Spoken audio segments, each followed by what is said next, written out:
Perkara nomor 81 dari Kabupaten Pulau Berau. Silakan. Terima kasih Pak Ketua.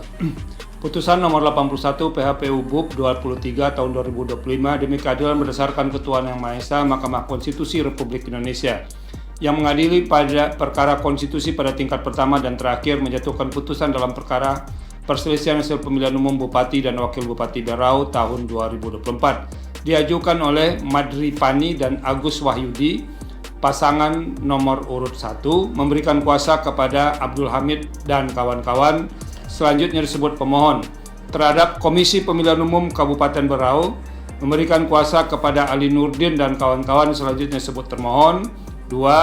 Hajah Sri Juniarsih Mas dan Haji Gamalis pasangan nomor urut 2 memberikan kuasa kepada Yakub Putra Hasibuan dan kawan-kawan selanjutnya disebut sebagai pihak terkait.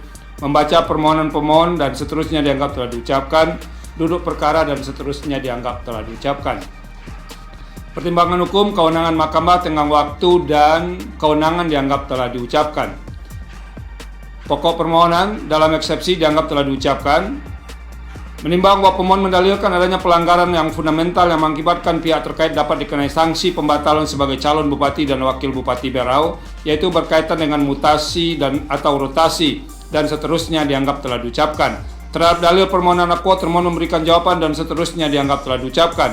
Terhadap dalil tersebut, pihak terkait dan seterusnya dianggap telah diucapkan. Terhadap dalil tersebut, pemohon Bawaslu Berau dan seterusnya dianggap telah diucapkan. Setelah mahkamah mencermati secara saksama dalil-dalil permohon pohon, jawaban termohon, keterangan pihak terkait dan keterangan Bawaslu Berau serta bukti-bukti yang diajukan para pihak, fakta yang terungkap dalam persidangan, mahkamah mempertimbangkan sebagai berikut. Intinya bahwa apa yang didalilkan tidak beralasan menurut hukum. Menimbang bahwa selain dalil di atas, pemohon juga mendalilkan telah terjadi pelanggaran dan kecurangan pada saat pemungutan suara di 6 TPS dan seterusnya dianggap telah diucapkan. Termohon, pihak terkait dan Bawaslu memberikan keterangan dan seterusnya dianggap telah diucapkan. Setelah mahkamah mencermati dan memeriksa dengan saksama dalil permohonan dan seterusnya dan bukti-bukti yang diajukan, berikut angka 1 sampai angka 8 dan seterusnya dianggap telah diucapkan. Berdasarkan pertimbangan dan fakta hukum tersebut di atas, dalil pemohon adalah tidak beralasan menurut hukum.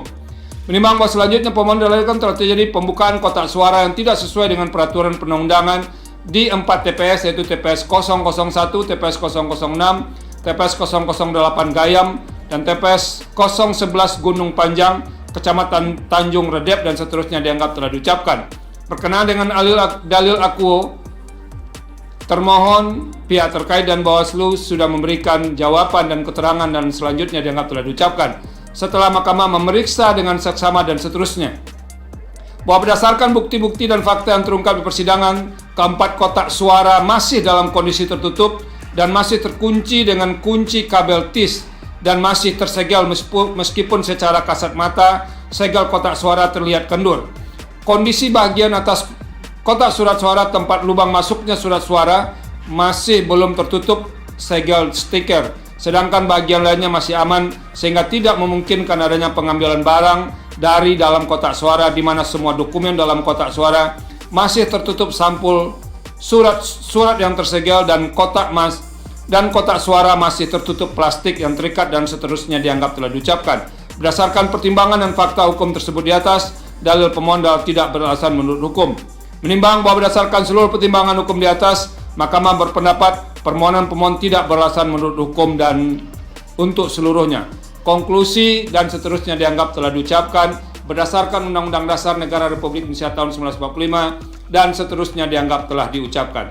Amar putusan mengadili dalam eksepsi menurut eksepsi termohon dan eksepsi pihak terkait untuk seluruhnya. Dalam pokok permohonan menolak permohonan pemohon untuk seluruhnya. Demikian diputus dalam rapat pemusatan hakim oleh 9 hakim konstitusi, yaitu Soeharto selaku ketua merangkap anggota, Saldi Isra, Ridwan Mansur Arsulsani, Arif Hidayat, Anwar Usman, Eni Nurbaningsih, Daniel Yusmik Bepoe, dan M. Guntur Hamzah, masing-masing sebagai anggota pada hari Rabu tanggal 19 bulan Februari tahun 2025 yang diucapkan dalam sidang pleno Mahkamah Konstitusi terbuka untuk umum pada hari Senin tanggal 24 bulan Februari tahun 2025 selesai diucapkan pukul 15:38 waktu Indonesia Barat oleh 9 hakim konstitusi tersebut di atas, dengan dibantu oleh Ahmad Edi Subianto sebagai panitera pengganti dan dihadiri oleh para pihak. Download Tribun X sekarang, menghadirkan lokal menjadi Indonesia.